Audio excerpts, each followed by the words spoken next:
말씀은 특별히 친구와 우정에 대한 말씀입니다. 10절의 말씀이 조금 문맥상 조금 해석이 어려운 부분이 있습니다. 세번역 성경을 참고하면 10절을 이렇게 번역합니다. 너의 친구나 너희 아버지의 친구를 저버리지 말아라. 내가 어렵다고 친척의 집을 찾아다니지 말아라. 가까운 이웃이 먼 친척보다 낫다라고 번역을 해서 10절에 있는 마지막 내 환난의 날에 형제의 집에라고 했는데 친척의 집에라고 세번역 성경은 번역을 해서 가까운 혈연 관계인 친척보다 오히려 형제 또는 친구가 더 가까운 이웃임을 강조하므로 친구를 소중하게 여기고 특별히 친구의 6절에 보면 통책이라고 강조하는데 이 따가운 친구의 책망입니다. 그 책망을 가슴에 새기고 귀하게 여기라고 하는 진정한 친구의 우정어린 권면과 또 책망을 귀담아 들으라고 하는 내용의 말씀인데요. 먼저 시작의 말씀을 보면 1절부터 2절은 자랑과 칭찬에 대해서 겸손하라라고 하는 내용으로 출발합니다. 내일 일을 자랑하지 말고 무슨 일이 일어날지 알 수 없기 때문에 겸손하라. 하나님의 판단과 또 그 공동체의 판단 앞에서 겸손한 태도를 취해야 될 것을 강조함으로 시작을 합니다. 3절과 4절에는 참을 수 없는 분노, 미련한 자의 분노라고 소개하는데 이게 까닭없는 분노라고도 할 수 있습니다. 이유 없는 분노는 이 마치 무거운 돌을 짊어지는 것처럼 그리고 이 정신적인 스트레스를 받아서 정말 감당할 수 없는 그런 고통을 당하게 된다라는 것으로 설명을 합니다. 사람들과의 관계라든지 다른 사람과의 만남 또는 지금 이어지는 내용과 연결해 본다면 친구 관계라고도 할 수 있을 겁니다. 뭐 정말 우정어린 친구 관계일지는 모르겠지만 그런 사람과의 만남 속에서 다른 사람에게 씻을 수 없는 아픔과 또 정신적인 스트레스를 주는 것 가운데 하나가 이 까닭없는 분노입니다. 이것이 이제 미련한 자의 분노라고 소개를 하고 있는데 지금 우리식으로 설명을 해보면 다혈질적인 그런 어떤 그 분노라고도 할 수 있을 겁니다. 제가 그 한국에 돌아왔을 때 참 지금도 이해할 수 없는 일인데 그날이 12월 달 말이었어요. 12월 말에 한국에 돌아온 걸로 기억을 하는데 돌아와서 이제 참 대책이 없었죠. 어머니 집에 이제 머물면서 집을 구해야 되는 그런 상황이었어요. 좀 막연한 상황이었는데 그래서 사역지를 구하면서 사택을 주는 보통 부목사들에게 사택을 주는 교회를 가야만 하는 그런 상황이었습니다. 근데 갑자기 한국에 들어온 그 다음 날인데 전에 제가 전도사 때 사역을 했던 교회 목사님으로부터 전화가 왔어요. 이게 어떻게 된 건지 지금도 이해할 수 없는데 어떻게 저희가 들어온 거를 알겠는가라는 생각 말입니다. 연락을 한 것도 없고 근데 연락이 됐어요. 돼서 교회로 다시 오라고 목사님이 조금 어려움에 처해 있었던 것 같아요. 제가 그래도 전도사 때 사역을 하면서 교인들한테 나름 사랑도 받고 또 목사님이 보실 때에 인정을 좀 받았던 것 같아요. 3년 정도의 외국 생활을 마치고 들어왔을 때에 와서 옆에서 나를 좀 도와달라, 사역을 좀 같이 하자라고 하는 전화를 받았을 때 사실 제가 잘했다는 건 아닙니다. 충분히 가서 도와드렸어야 되고, 사택 문제를 떠나서 뭐 사택이 없는 경우라면 교회에서 어떻게 하든지 교인들이 사택을 마련해 줬을 거예요. 모른 척하지는 분명히 않았을 텐데 사실은 핑계를 댔어요. 목사님, 혹시 제가 사정이 이런데 교회에서 사택을 해줄 수 있느냐고. 이제 못 해준다는 걸 알면서도, 목사님이 해줄 수 있는 건 아닙니다. 교인들이 나서서 해주면 해줄 수 있어도 목사님이 이렇게 해줄 수 있는 사택이 따로 마련되어 있지 않아서, 근데 그것을 제가 모르지 않았어요. 알면서도 그렇게 말하는 것은 가기 싫었어요. 가기 싫어서 사실은 그렇게 이제 좀 꾀를 낸 건데, 그렇게 했던 이유가 뭐냐면 이 목사님이 나름 교단에서 참 정치하는 분으로 유명해요. 정치하는 분으로 유명할 뿐만 아니라 이 꼬마 대장, 본인 말로는 이 꼬마 대장처럼 좀 이렇게 보스 같은 이미지가 좀 있어요. 보스 같은 이미지가 있고 성격이 좀 불같으세요. 이게 막 들어보지 않고 막 화를 내는 경우, 그런 경우를 제가 그 교회에서 3년 동안 사역을 하면서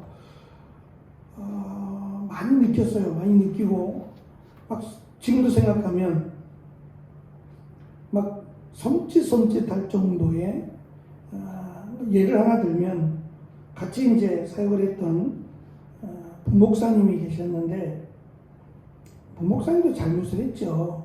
목사님이 그 중고등부 수련회를 강화도로 가게 됐는데, 그때 제가 이 봉고차 운전면허가 없었어요. 1종 운전면허가 없는 상태에서 2종 면허를 갖고 있었고, 봉고차 면허가 없는 상태였기 때문에 그거를 제가 좀 미리 따놨어야 되는데, 굳이 봉고차를 운행할 일들이 거의 없었어요. 전도사로 거의 지하철도 바로 앞에 있고, 그러다 보니까 차일피일 미뤄서요.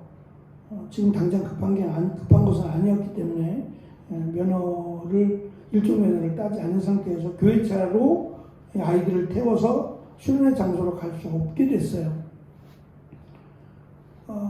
근데 이제 담임 목사님은 부목사님한테 특별한 일이 있느냐 그랬더니, 부목사님이 우물쭈물했고, 목사님은 수련회가 먼저니까 이거 먼저 데려다만 주고 오면 돼요. 사당동에서 강화도까지 그렇게 멀지 않아서 1시간이면 충분히 가니까 데려다 주고 오라고, 거기 있는 건 아니니까 데려다 주고 오면 된다고 했는데, 부목사님이 안 된다고 이야기를 하시는 거예요.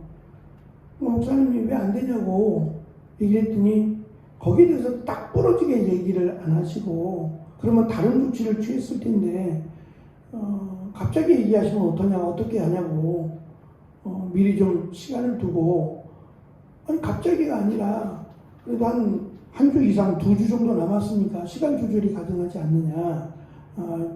목사님도 그러냐고, 그러면 다른 사람을 통해서 좀 알아보라고 하면 되는데, 목사님의 생각은 하나님의 일이 먼저니까 당연히 해야 되는 거 아니냐고, 목사니까 당연히 하나님의 일을 도와야 되는 거 아니냐라는 식으로 훈계식으로 이야기를 하셨고, 이게 이제 부목사님이 들을 때는 굉장히 또 불쾌했던 것 같아요.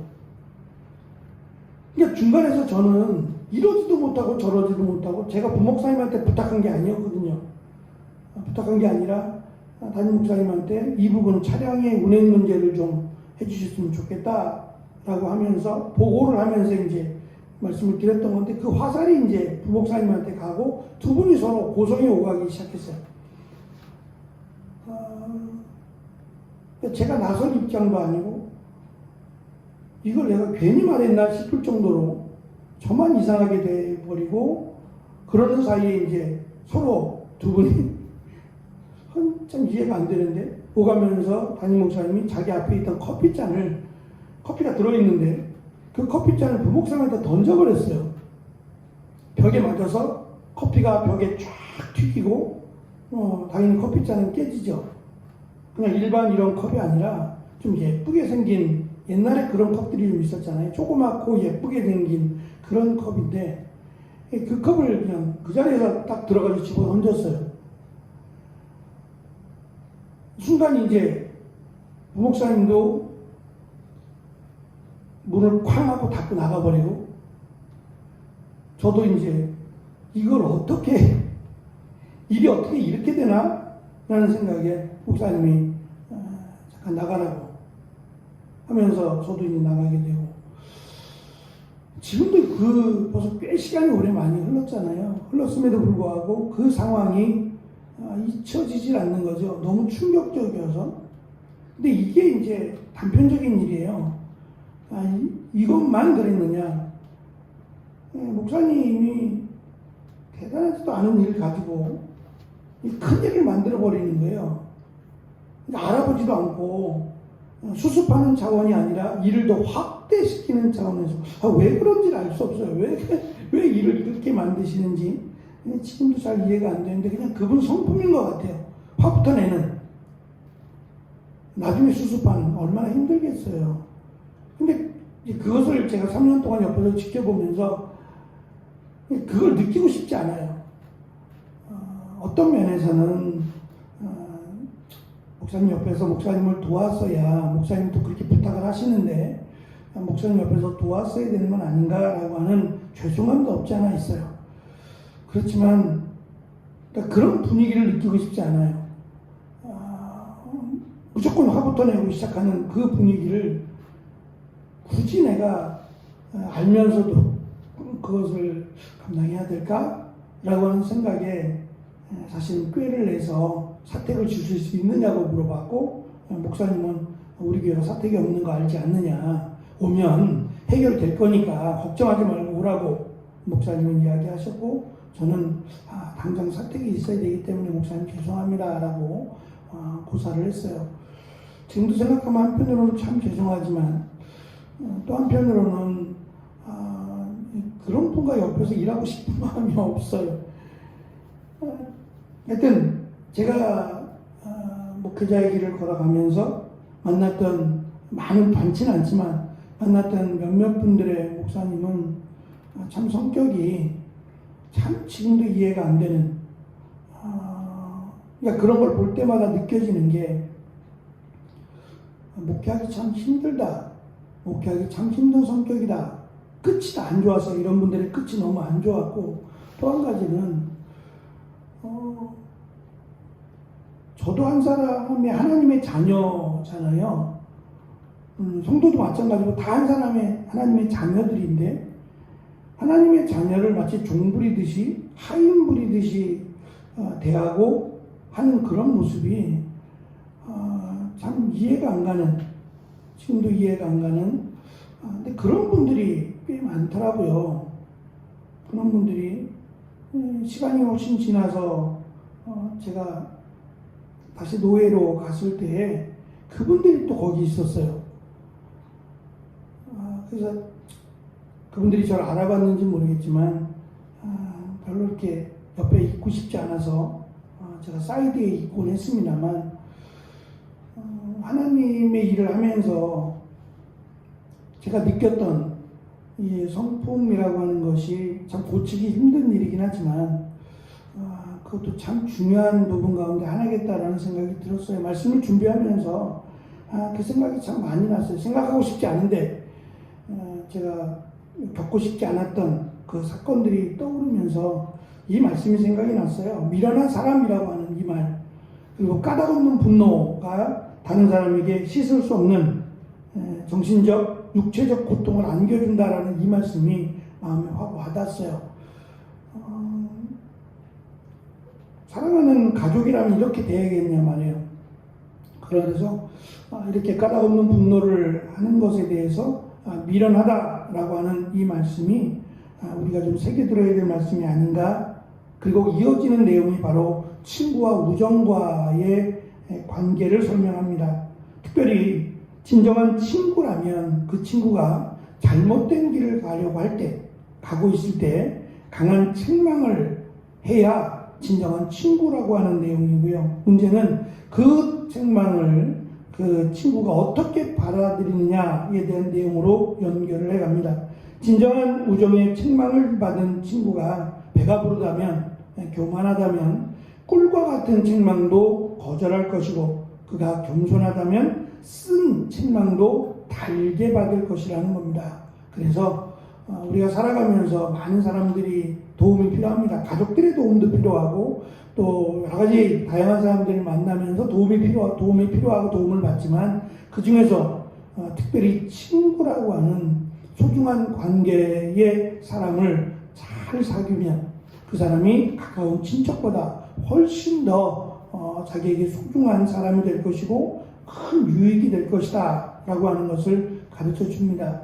모르겠습니다. 솔로몬이 과연 그 옆에 이렇게 그를 위해서 책망을 할 만한 좋은 친구가 있었을까? 라고 하는 의문점을 좀 가져보면서, 있었다면 과연 솔로몬은 그 친구를 이렇게 잠언에 있는 말씀처럼 이런 식으로 대했을까? 정말 소중하게, 정말 귀하게 대했을까? 그러지 못했기 때문에 안타까워하며 이 말씀을, 이 교훈의 말을 하고 있는 것은 아닌가라고 하는 두 가지 생각이 들었어요.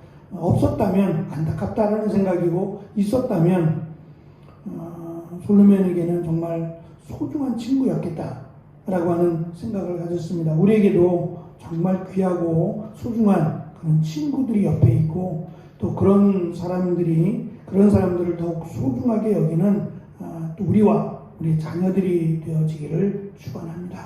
기도하겠습니다.